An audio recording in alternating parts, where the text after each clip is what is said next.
Welcome here today. First, I'm going to start off with, I got two cases I want to talk about today. The first one is when someone did some criminal damage to property. The next case I'm going to talk about is our large fentanyl bust here. This is a character that some people may recognize from the Andy Griffith Show. Otis Campbell. Mr. Campbell used to like to consume excessive amounts of alcohol, and essentially he would break into the jail every single night. Yesterday at Walmart, our officers got a report of someone spray painting one of our squad cars, and along with other damage in the city, or other damage to Walmart. Our officers went out and they caught this person. They had red spray paint on their hands, and they had a can of spray paint, and they had a receipt for the spray paint that they paid for. And I don't have the booking photo yet for the person. Mr. Kalon Dijon Niemeyer. He's 23 years old, but as an artist, artists need canvases, so we got these new canvases here for him. So it's kind of cold, Minnesota. Now it's starting to get cold, so as opposed to our normal orange jumpsuit, we gave him one of these. And again, if you break the law in the city of Bloomington, we're gonna lock you up. So hopefully he can get the help that he needs, but I apologize for us not having the booking photo. So 2 days ago, our officers were dispatched to a report of a person having an overdose on the 1900 block of 86th Street at one of our apartment complexes known as Blooming Meadows. I went out there with them, and there was a male who I'm not going to identify right now because the medical examiner is still trying to work through that, and a female. The male had overdosed, and when our officers responded, the woman, she was also overdosing. As human beings, we process information primarily with three senses: hearing, seeing, and feeling. And for me, it's feeling. And as I was sitting there watching them give this 32-year-old male CPR, it's a feeling that I've had throughout my career when you're giving someone CPR and they're not gonna survive. In this case, he didn't survive. Right now in the city of Bloomington, we have 12 recorded overdose fatalities, which is a record for the city of Bloomington. In 2019, we had 7. In 2020, we had 8. In 2021, we had 6. And right now, we have 12, and we're not to the end of the year. All of these doses, all of these deaths are people. In Hennepin County, as of September 28th, there were 199 fatal overdose deaths in Hennepin County. So on August 31st, our police officers responded to one of our local businesses on a financial transactions card fraud call through some very, very good police work. They ended up getting, and we'll send this out, this is more than likely the largest fentanyl pill seizure in the Midwest. It's 108,943 doses of M30 fentanyl pills. This is enough fentanyl to kill a fifth of the entire state's population. This is enough pills to give every person in the city of Bloomington one, everybody staying in the hotels, and still some left over for the people in Richfield and Edina. 108,000 pills of fentanyl. Our officers did a phenomenal job here. We've turned this case over federally, so it's still an active investigation, so there's some information that I'm not gonna be able to give, but the person responsible for this, Marcus Trice, has been federally indicted on September 20th. He was caught with 108,000 doses of fentanyl, enough to kill a fifth of the state's population.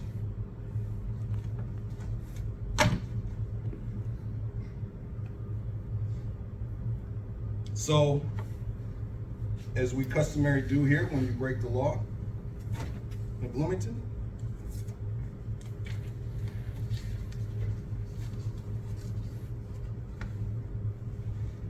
we locked him up. And the other part for him is that he's going to do more than likely federal time.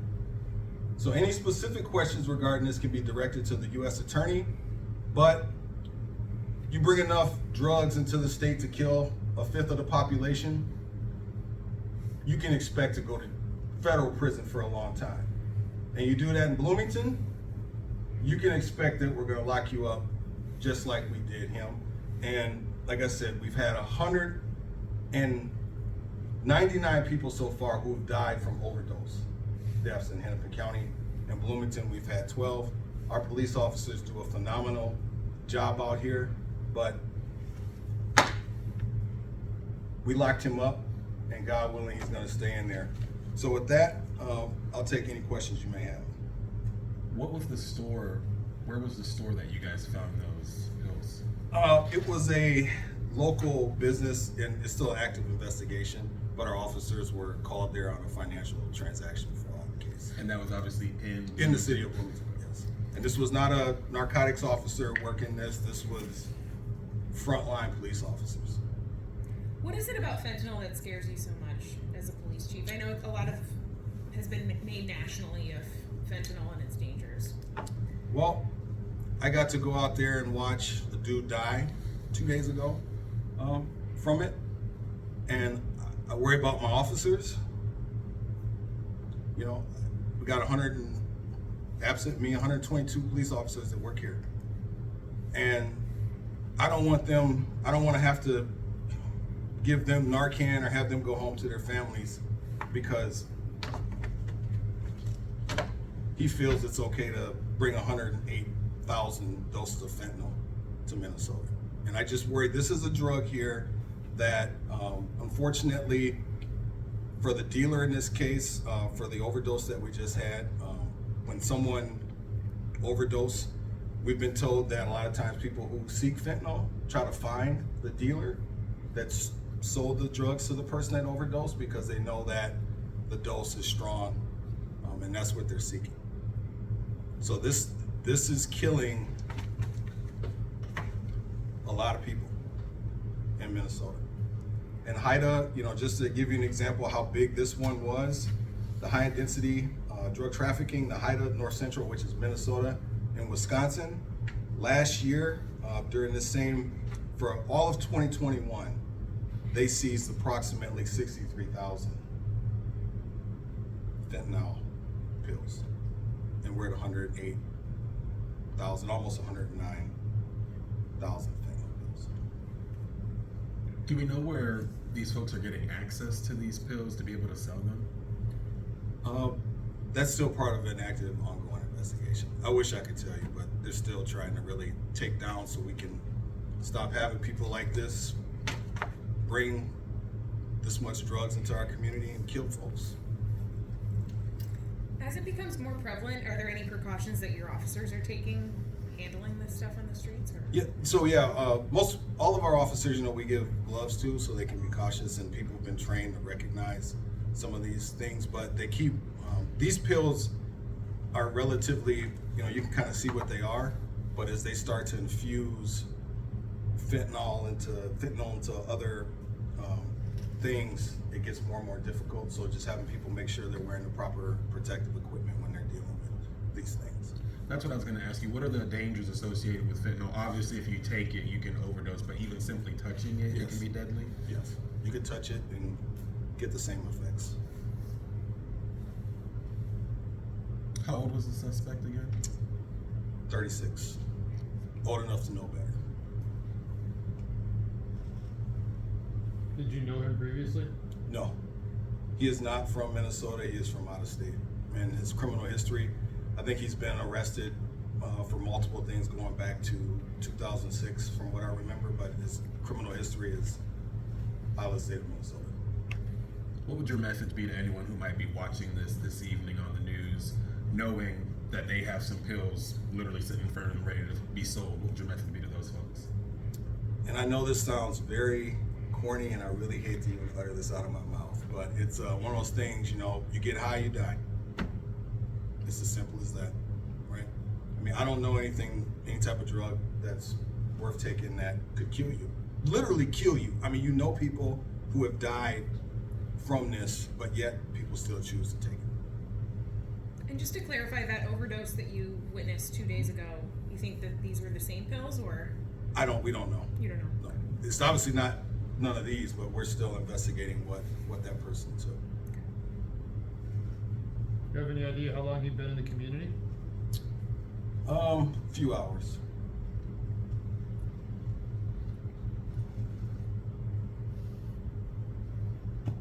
Any other questions?